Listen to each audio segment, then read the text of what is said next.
Hi all. കുറച്ച് നാളായി ഞാൻ മുഖം കാണിച്ചിട്ടുള്ളൊരു വീഡിയോ ഒക്കെ ചെയ്തിട്ട്. അപ്പോൾ ഇന്നിപ്പോൾ ചെയ്യുന്നതെന്ന് വെച്ചാൽ, ഞാൻ ഇന്നലെ ഒരു വീഡിയോ പോസ്റ്റ് ചെയ്തിരുന്നു. എൻ്റെ ഒരു 5000 രൂപ പോയിട്ട് B.Ed ഫ്രോഡിൽ പെട്ടു എന്നൊക്കെ പറഞ്ഞിട്ട്. ആക്ച്വലി ആ ഫ്രോഡിൽ പെട്ടു എന്ന് പറഞ്ഞാൽ കറക്റ്റാണ്.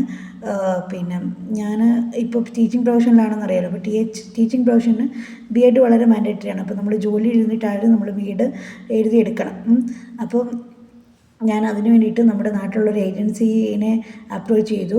അപ്പോൾ അവരെനിക്കൊരു കോളേജിൽ അഡ്മിഷൻ സെറ്റാക്കി തരാമെന്ന് പറഞ്ഞു. അത് ഞാൻ താമസിക്കുന്ന കരൂർ എന്ന സ്ഥലമാണ്. കരൂരിൻ്റെ അടുത്തുള്ള തിരുച്ചി അല്ലെങ്കിൽ നാമക്കലിൽ അഡ്മിഷൻ സെറ്റാക്കാമെന്നാണ് പറഞ്ഞത്. പക്ഷേ അവർ പിന്നെ എൻ്റെ കയ്യിൽ നിന്ന് പൈസ വാങ്ങിച്ചിട്ട് 5000 രൂപ വാങ്ങിച്ചിട്ട് അവർ എന്നെ ആഡ് ചെയ്തത് ഒരു ചെന്നൈയിലുള്ള കോളേജിലാണ്. അവർ പറഞ്ഞ കോളേജിലൊന്നും അല്ല അവരെന്നെ ആഡ് ചെയ്തത്. അപ്പോൾ ഞാനത് ചോദിച്ചു, എന്താണ് നിങ്ങൾ എന്നെ ഈ കോളേജിൽ ആഡ് ചെയ്യുന്നത്? ചെന്നൈ എനിക്ക് ഭയങ്കര ദൂരമാണ്, നിങ്ങൾ എനിക്ക് അഡ്മിഷൻ മാറ്റി എടുത്തു തരണം എന്ന് പറഞ്ഞു. അപ്പോൾ അവർ ചെയ്യാമെന്നൊക്കെ പറഞ്ഞു. പക്ഷേ പിന്നൊരു വിവരമില്ല. ആ ഗ്രൂപ്പിൽ തന്നെ തുടരുകയായിരുന്നു. അപ്പം ഞാൻ ആ കോളേജിൻ്റെ അഫിലിയേഷനും കാര്യങ്ങളും ഒക്കെ നെറ്റിൽ നോക്കിയപ്പോഴത്തേക്കും അത് തമിഴ്നാട് ടീച്ചേഴ്സ് യൂണിവേഴ്സിറ്റിയുടെ അണ്ടറിൽ വരുന്നതല്ല.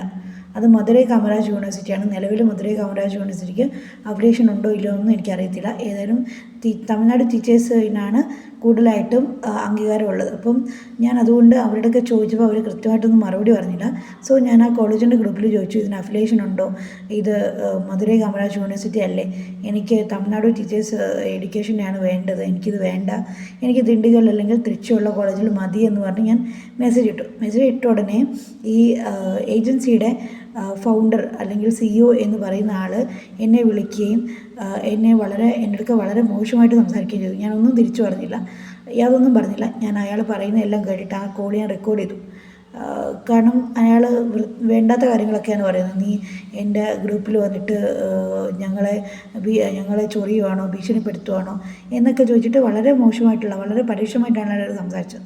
അപ്പം ഞാനത് ഒന്നും പറയാൻ പോകാതെ ഞാനത് റെക്കോർഡ് ചെയ്തിട്ട് ആ ഒരു സംഭവമാണ് എൻ്റെ ചാറ്റും പിന്നെ അയാൾ പറഞ്ഞ കാര്യങ്ങളും ഞാൻ പൈസ കൊടുത്തതിൻ്റെ ഡീറ്റെയിൽസും എല്ലാം കൂടിയാണ് ഞാൻ ഇന്നലെ റീലിട്ടത്. റീല് വളരെ വേഗം തന്നെ വൈറലായി. അപ്പോഴത്തേക്കും തന്നെ അവർ 5000 രൂപ എനിക്ക് തിരിച്ചു തന്നു. അങ്ങനെ ആ ചാപ്റ്റർ ഞാൻ ക്ലോസ് ചെയ്തു. കാരണം ഇതെന്ന് പറയുന്നത് ഇപ്പം ഈ ഏജൻസി എന്നൊക്കെ പറയുന്നത് വലിയ വലിയ മാഫിയയും സംഘങ്ങളും ഒക്കെയാണ്. ഇപ്പം നിലവിലെ സാഹചര്യത്തിൽ എനിക്ക് അവരോട് മല്ലിട്ട് നിൽക്കാനുള്ള ആരോഗ്യമോ പണമോ സമയമൊന്നുമില്ല. അതുകൊണ്ട് വെറുതെ പ്രശ്നം ഉണ്ടാക്കേണ്ടതെന്ന് വെച്ചിട്ടാണ് ഞാൻ ആ റീലും കാര്യങ്ങളും എല്ലാം ഡിലീറ്റ് ചെയ്ത് പൈസ ഏതായാലും തിരിച്ചു ഇട്ടിട്ടുണ്ട്. അപ്പോൾ അത് കണ്ട എല്ലാവർക്കും നന്ദി. ഇനിയും പുതിയ വീഡിയോസുമായിട്ട് ഉടൻ തന്നെ വരുന്നതായിരിക്കും.